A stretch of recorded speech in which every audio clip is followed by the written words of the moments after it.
In 2022, the bloodthirsty Russian regime launched an unprovoked and needless invasion of Ukraine.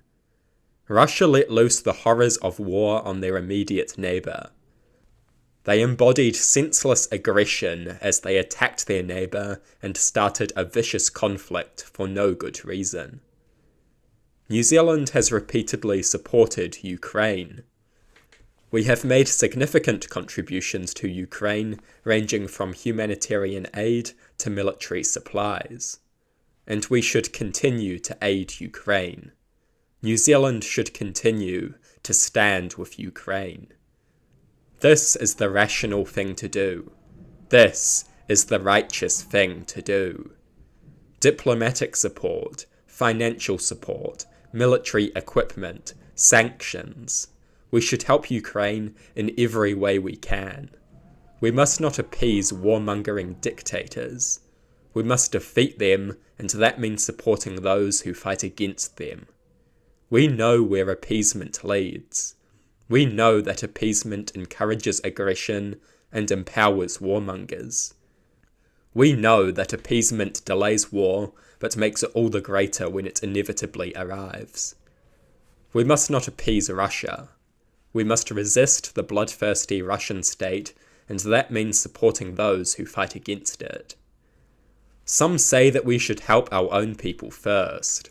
These are the same people who support a government that has given a massive tax cut to landlords.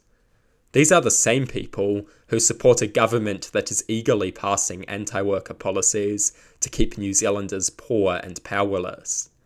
These people have no interest in helping the poor and the downtrodden, except for when they can use it as an excuse for throwing Ukraine under the bus and giving Putin what he wants. It is like the Republicans in America, who claim we should help our own people before we help Ukraine. That never stopped them from supporting every anti-worker policy they have ever come across. That never stopped them from refusing to address poverty at every opportunity. And many of those who oppose aid to Ukraine style themselves as nationalists. How laughable! Supporting Ukraine is in our national interest. It is in our national interest to discourage powerful states from attacking their neighbours. We are a small, defenceless state, for God's sake. It is in our interest to promote a world order where powerful states do not just devour weaker states. If ever we were attacked, we would expect others to come to our aid, and that means we must come to the aid of others when they are attacked. If we expect people to look out for us, we must look out for them.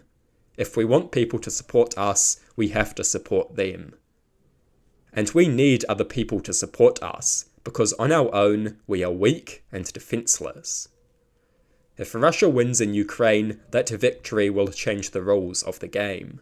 It will send a message to powerful states all over the world that they can attack their neighbours and benefit from it. We must defeat Russia and prove that their behaviour has no place in the international order. If Russia is defeated, this will discourage further senseless aggression from Russia and other states. If Russia is victorious, these states will be emboldened to pursue their own aggressive agendas. China is watching the Ukraine war closely.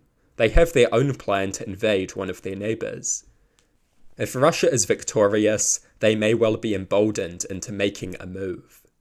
A Chinese invasion of Taiwan would be devastating for the region.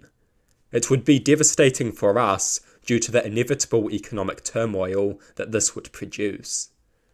If Russia is defeated, China may think twice about their own aggressive foreign policy agenda. There are countless reasons for us to support Ukraine. Global order and stability is in our interest, and that means discouraging powerful states from attacking their neighbours. A chaotic, dangerous world where countries attack one another without consequence is not in our interest. A peaceful, prosperous, stable, and orderly world is in our interest. In order to pursue that interest, we must discourage aggressive conduct like that of the Russian state. Supporting Ukraine is a simple moral necessity. Standing against the aggression of a bloodthirsty authoritarian regime is a moral necessity. Russia has created a huge amount of unnecessary pain and suffering. Russia has caused a massive amount of needless death and destruction. Opposing such conduct is a moral imperative. Those who argue that we should be silent on these issues are amoral. They are representative of a moral decay, a disinterest in taking morality seriously. This is not good enough. We should stand by our values. We should fight for what is right. We should have a just and righteous foreign policy. That means supporting Ukraine and standing against the depravity of the Russian regime. I am pleased that the government has continued to support Ukraine. It is one of the few good achievements of this government, and I hope to see more support for Ukraine in the future.